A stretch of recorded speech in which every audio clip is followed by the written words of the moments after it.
ബ്രഹ്മപുരത്ത് വൻതോതിൽ കഞ്ചാവ് കൂട്ടിയിട്ടു കത്തിക്കുന്നു. ഓപ്പറേഷൻ തൂഫാന്റെ ഭാഗമായി പിടികൂടിയ കഞ്ചാവാണ് കത്തിക്കുന്നത്. ഏതാണ്ട് 750 കിലോ കഞ്ചാവും 3 കിലോ MDMA-യുമാണ് ഇപ്പോൾ നശിപ്പിക്കുന്നത് ഉദ്യോഗസ്ഥർ എന്നാണ് മനസ്സിലാക്കേണ്ടത്. നമുക്ക് ആ ദൃശ്യങ്ങളിലേക്ക് ഒന്ന് പോകാം. കഴിഞ്ഞ കുറേ ദിവസങ്ങളായി ഓപ്പറേഷൻ തൂഫാന്റെ ഭാഗമായി നടത്തിയ പരിശോധനകളുണ്ട്. അതിൽ പിടികൂടിയ കഞ്ചാവാണ് ഇപ്പോൾ നശിപ്പിക്കുന്നത്. ആജ്ഞ രവീന്ദ്രൻ ചേരുകയാണ്. ആജ്ഞ, വലിയ നേട്ടമാണ് പോലീസിനെ സംബന്ധിച്ചിടത്തോളം, ആഭ്യന്തര വകുപ്പിനെ സംബന്ധിച്ചിടത്തോളം. ഇത്ര അധികം കഞ്ചാവ് നമ്മുടെ നാട്ടിൽ വിതരണം ചെയ്യാനായി എത്തിച്ചതാണ്. 750 കിലോ എന്ന് പറയുമ്പോൾ ചെറിയൊരു കണക്കല്ല.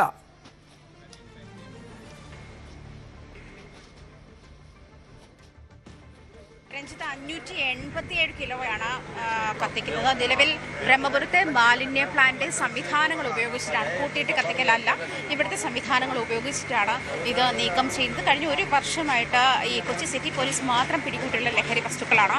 ഇതിൽ 1 കിലോയിൽ കൂടുതൽ ഹാഷിഷ് ഓയിലുണ്ട്. അതുപോലെ തന്നെ 2 കിലോയിലധികം MDMA ഉണ്ട്. 3 കിലോയ്ക്ക് അടുത്ത MDMA ഉണ്ട്. 587 കിലോ കഞ്ചാവുണ്ട്. ഇത് അതായത് പരിസരത്തുള്ള ആളുകൾക്ക് ഇതിൻ്റെ ബുദ്ധിമുട്ടുകൾ ഉണ്ടാകാത്ത തരത്തിലാണ് ഇതിനുള്ള സംവിധാനങ്ങൾ ഒരുക്കിയിട്ടുള്ളത്.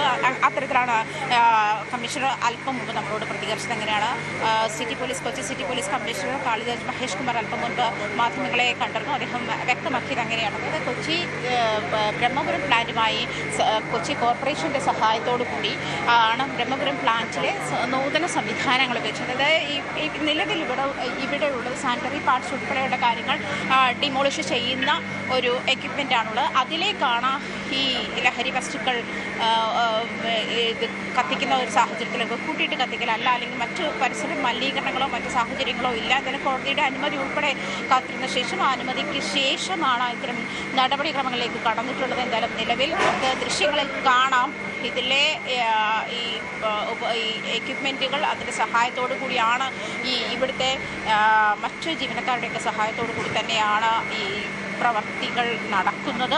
ഇതിൻ്റെ നടപടിക്രമങ്ങൾ കൃത്യമായി പാലിച്ചു തന്നെയാണ്, അല്ലെങ്കിൽ മലിനീകരണത്തിൻ്റെ നടപടിക്രമങ്ങൾ കൃത്യമായി പാലിച്ചു തന്നെയാണ് ഈ കഞ്ചാവ് ഉൾപ്പെടെയുള്ള ലഹരി വസ്തുക്കൾ കത്തിക്കുന്ന നടപടിക്രമങ്ങളിലേക്ക് പോയതിന് പുക ശ്വസിക്കാനുള്ള സാഹചര്യമോ അല്ലെങ്കിൽ ഏതെങ്കിലും തരത്തിലുള്ള മലിനീകരണ സാഹചര്യമോ ഒന്നും നിലവിലില്ല എന്ന് വേണം മനസ്സിലാക്കാൻ എന്നാണ് മനസ്സിലാക്കുന്നതും. അത്തരം സംവിധാനങ്ങളും സുരക്ഷാ സംവിധാനങ്ങളും ഒക്കെ നോക്കിക്കൊണ്ട് തന്നെയാണ്, അതിൻ്റെ എല്ലാ പ്രോട്ടോക്കോളും പാലിച്ചുകൊണ്ട് തന്നെയാണ് ഈ പ്രോസസ്സിങ്ങിലേക്ക് കടന്നിട്ടുള്ളത്.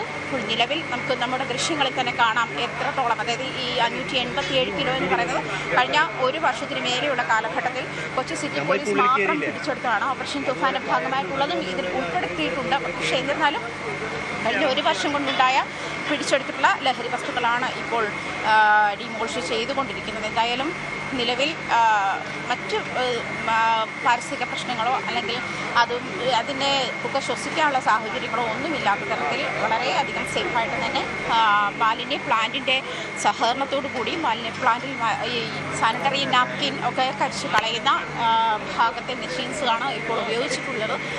അതുമായി ബന്ധപ്പെട്ട് മറ്റ് സുരക്ഷാ സംവിധാനങ്ങൾ ഏർപ്പെടുത്തിയിട്ടുണ്ട്. മറ്റ് എന്തെങ്കിലും പാരിസ്ഥിതിക പ്രശ്നങ്ങളോ ഒന്നും ഉണ്ടാകില്ല എന്ന് തന്നെയാണ് കോർപ്പറേഷൻ അവകാശപ്പെടുന്നത്.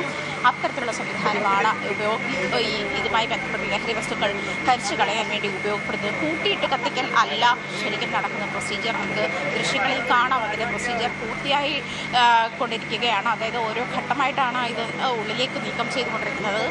പൂർണ്ണമായും കരിച്ചു കളയുന്ന അതിൻ്റെ മറ്റവശിഷ്ടങ്ങളൊക്കെ ഇവിടെ ഉണ്ടാവാതെയും അതല്ലെങ്കിൽ അതിൽ നിന്നുണ്ടാകുന്ന പുക പോലെയുള്ള മറ്റ് കെമിക്കൽ റിയാക്ഷൻസ് ഉണ്ടാകാത്ത തരത്തിലാണ് അതിനെ മാനേജ് ചെയ്യുന്നത്. ശരി, ആജ്ഞയാണ് വിവരങ്ങൾ പങ്കുവെക്കുന്നത്. ഏതാണ്ട് 580 കിലോയോളം കഞ്ചാവാണ് ഓപ്പറേഷൻ തൂഫാന്റെ ഭാഗമായി നശിപ്പിക്കുന്നത്. അതിൻ്റെ പ്രോസസ്സ് പുരോഗമിക്കുകയാണ്. കൂടുതൽ വാർത്തകൾക്ക് News 18 Keralam YouTube channel subscribe ചെയ്യുക.